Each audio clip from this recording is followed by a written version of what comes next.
আগে ভাগে মসজিদে আসা।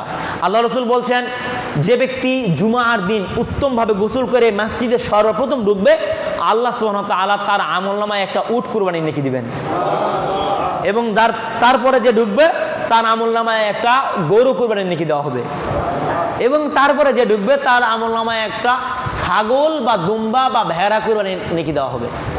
এরপরে যে ঢুকবে তার আমলনামায় একটা মুরগির নেকি দেওয়া হবে। তারপরে যে ঢুকবে তারপরে মুরগির ডিম যদি আল্লাহ রাস্তায় দান করলে, কুরবানি করলে যে নেকি হতো সেই নেকি দেওয়া হবে।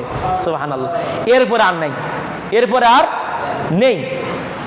এটা হলো কখন?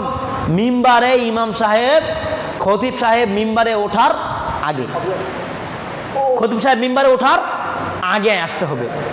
খতিব সাহেব যখন মিম্বারে উঠে যায়, সালাম দেয়, আজানের আগে তো উঠে খতিব সাহেব, হ্যাঁ, অর্থাৎ আজানের আগে যখন খতিব সাহেব মিম্বারে উঠে সালাম দেয়, আল্লাহ রসুল বলছেন জুমার দিন প্রত্যেকটা দরজায় জুমার দিন প্রত্যেকটা দরজায় দুইজন ফেরেশতা আল্লাহ সুবহানাহু ওয়া তাআলা প্রেরণ করে থাকেন, যারা হাজিরা খাতা নিয়ে লিপিবদ্ধ করতেছেন কে আগে ঢুকতেছেন। সুবহানাল্লাহ। হ্যাঁ, তো যখন খতিব সাহেব সালাম দেয় তখন সাথে সাথে তারা খাতা বন্ধ করে তারাও খুতবা শোনার জন্য বসে যায়, কিন্তু আমরা তাদেরকে দেখতে পারতেছি না।